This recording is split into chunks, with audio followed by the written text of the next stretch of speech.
Hello, business owners. How are you doing? This is Daryl Guberman, CEO of Guberman PMC LLC, a quality consulting firm here in Connecticut. Business owners, today is a different video. Today is a video that is very important. It's a continuation of this Russ Chaney Jameson Carroll Joe Batia mess, especially now, since on October 10th through the 13th, they're having World Standards Day down in Washington, D.C. And I think this is very appropriate for those who are going to see what type of leadership ANSI truly has. Several weeks ago, I put in a 54-page document. Some of you will say, what is that Guberman doing? What is it, sour grapes? Business owners and my fellow citizens, it is not sour grapes in any way, shape, or form, and you will see why. I placed this 54-page document unknowingly that Russ Chaney, who I've not dealt with, but he left me a very vulgar and disgusting voicemail in 2019 because I exposed something, and I will show you it very shortly. But I put this 54-page document in, my bio summary, and also several letters from customers of recommendation in here, and also answering 9 questions from ANSI. I received a letter back from Eleni, an office personnel individual, who said that there was some board members that refused to put me on the ballot. And I will tell you, that is Russ Chaney. I'm going to continue with this, and I'm going to get into it. You can find the rest, the crux, the real meat of this issue down below in the description box. So let's continue on. The reason why I put in this 54-page document, by the way, is that I thought that ANSI needs some fresh air. And you will find out that their fresh air is not fresh at all. Well, they're fresh with their words and their actions, but not when it comes to the furtherance and the progression of true quality, of true progression. It's actually regression. And here we go. This video today is about the world of quality cracked due to ANSI's chair of the board, Russ Chaney, and their, can I call him an attorney? Jameson Carroll of Carroll and Weiss down in Atlanta, Georgia.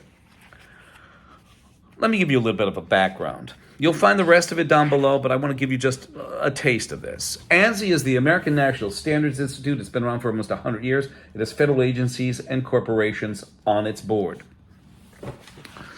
2015, Randy Doherty, the Vice President of ANAB, Chairman of the IAF.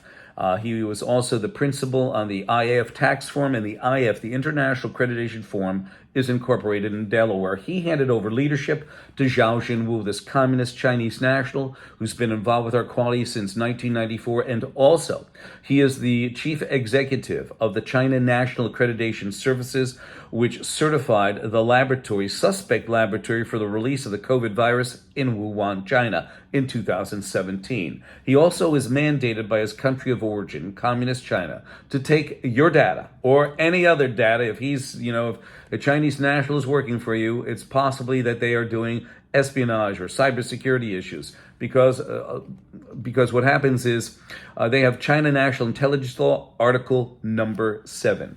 ANSI took over complete control over ANAB in 2018. You have both federal agencies and corporations on board. What I did is I looked at A2LA, which is an accreditation body for laboratory accreditation. It's sat on ANSI.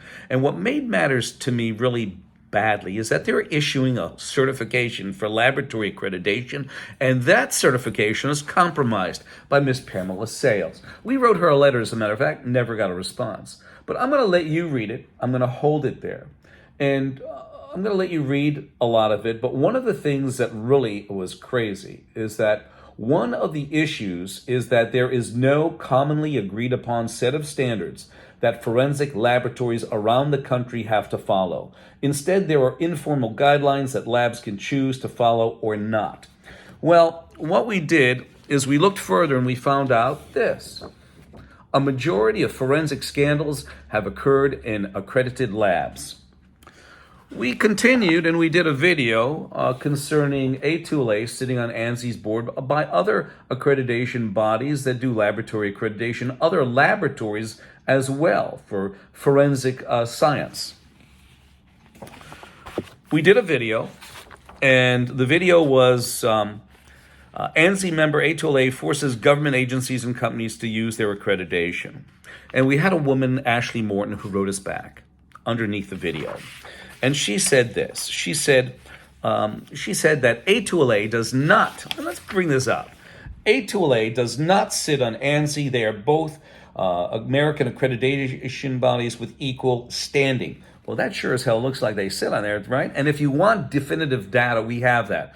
Just call me up, 203-556-1493, and we'll gladly send it to you.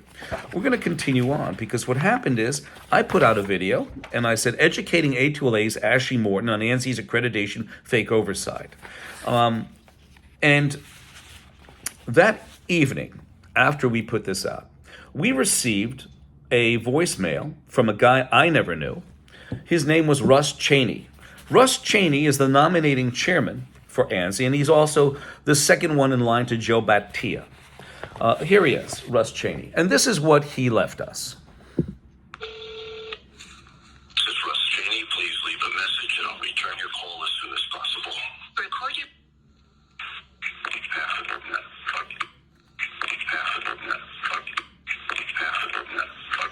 When we received that, we sent a letter out to Joe Battia, the CEO and chairman. The reason why we have failures, it's true. You have the Boeing. Boeing sits on ANSI's board right over by the FAA, who seceded inspection to Boeing in 2009. In fact, we have a memo from Boeing also that in 2002, it basically stated that if a company is supplying materials to Boeing, okay, and they're AS9100 certified, they do not have to have a Boeing task force come in and inspect their facilities. No wonder why quality's in the crapper since 2002. Boeing also has issues with the 777 and 787. You also have Pfizer and Johnson & Johnson that sit on ANSI's board right over by the FDA, where Pfizer put pressure on the FDA to put out the Emergency Authorization Act to push the COVID vaccine. In fact, we have a document that will be down here that said Pfizer skipped quality standards and processes to push the COVID vaccine out. And you want that in your arm? You got to be Meshuggah. Meshuggah is a quality term in Yiddish. It means crazy. You also have problems in electronics and automotive.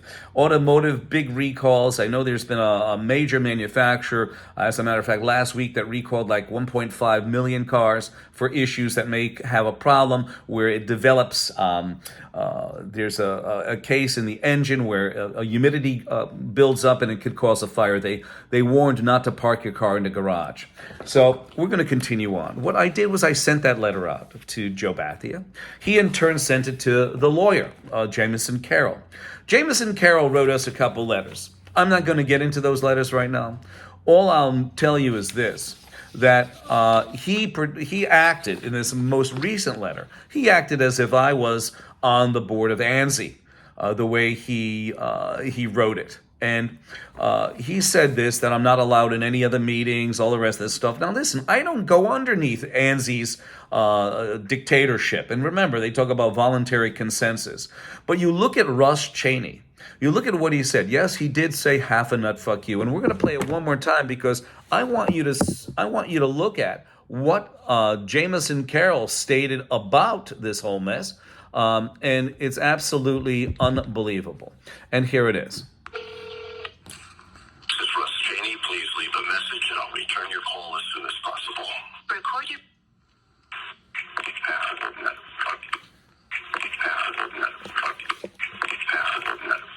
It basically, he condoned what Russ Chaney said. And here it is. After analysis, we were unable to identify any harassing or objectionable content in the recording, in the brief audio file that was provided. Did you hear that, business owners and my fellow citizens? Did you hear half a nut fuck you? Of course you did.